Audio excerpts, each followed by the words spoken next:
What is social media? They would have no idea what you were talking about. Ask that same question today, and a 5-year-old could tell you. Social media, social networking. We've all heard of it. Facebook, Twitter, YouTube, there's Xbox, PlayStation, Wii, iPhone, Android. Today it's the norm. But what does it mean for our kids? Well, according to a study done by the American Academy of Child and Adolescent Psychiatry, over 16% of 13 to 17-year-olds have at least one social media profile. Over 60%. That is a large, large number. To make matters worse, most are spending, on average, 7 hours a day on some sort of social networking. Now, that does include Facebook, that includes texting, video gaming, all of those things combined. 7 hours. And if we just look at texting alone, 39% of third graders, that's an average like 9 years old, have a cell phone. Jump to middle school, 83% of middle schoolers have a cell phone. I personally have a 13-year-old and she has had a cell phone since she was 9 years old. But I had her have a phone so that I would be able to get a hold of her when she was at ballet class because she would be dropped off there alone, and I wanted her to be able to call me, and of course hers was restricted. But still, think about that. That's a high number of kids that have cell phones, and most of those are smartphones now that children have. So lots of texting, and it's not odd at all for a 13-year-old child to send upwards of 10,000 texts a month, especially for the girls. Now, at what point is it too much? And what effect is this having on the children? Not only socially, but emotionally, psychologically, and also physically. Now, I do want to look at the subject all the way around and just share with you what I found as I looked at this and as I thought about this myself for my own family. Now, I'm not going to dog social media all the way. I think that social media has excellent benefits. It helps us to stay in touch with our family and friends who we don't live near. I also think that it is wonderful, especially for military families. They can chat online and share pictures and share things on Facebook and be able to check and know that their loved one is okay. Just being able to stay in touch even with friends that you move away from is excellent. My daughter also has the ability to study with her friends without even leaving the house. It's great. I mean, if you need to know anything for school, which I'm sure we're all aware of, you can easily just get online. You can ask a friend easily. It's an excellent thing. But again, how much is too much?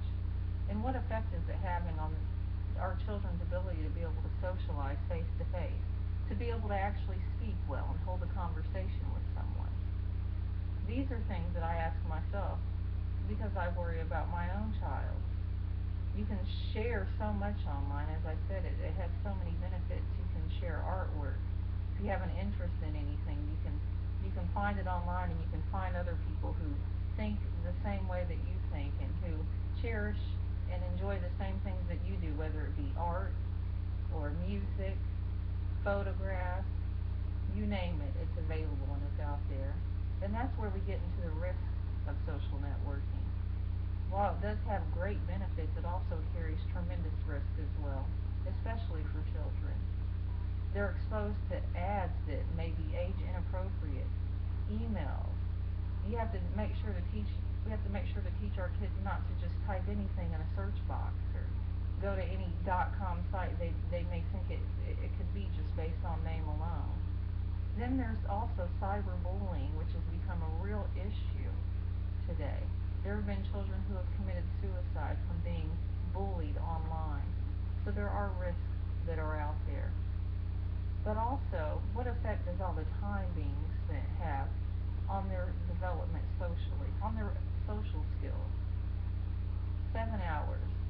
Another study, actually according to Consumer Reports, showed that children are actually spending more time social networking than they're actually spending with their own families. And spending time with family is so, so important. They're being exposed to too much information online if they're spending this amount of time.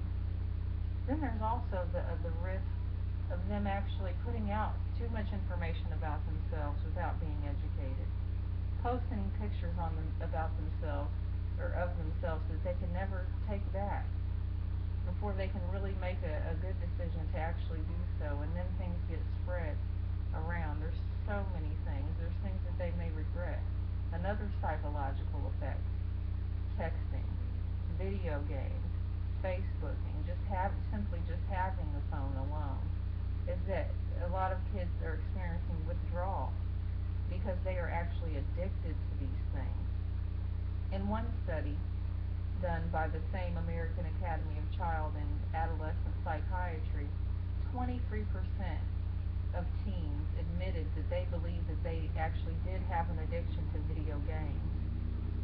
And during this study, they actually took the children's video games, computers, cell phones away, and nearly all of them, over 98% of them, experienced some form of withdrawal, mood swings, depression, extreme anger in some cases.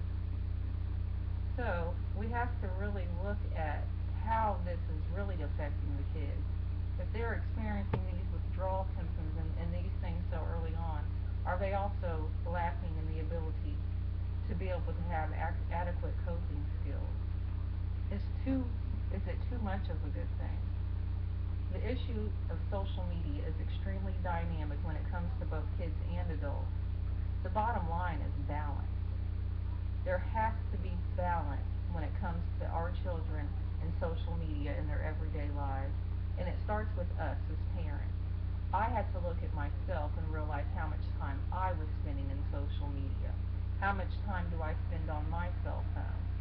How do I feel when I leave the house for work without my cell phone? These are learned behaviors, and it starts with us. It's up to us as parents to inform our children, to educate them about the risks of being online, and what to do and what not to do, and also to set boundaries for them so that they are not just online all the time, but give them time limits. Give them times that they are allowed to socialize through networks such as Facebook, through texting, Instagram.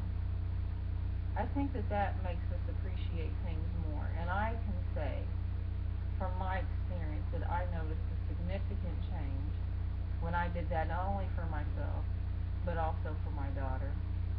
So it starts with balance, and it starts with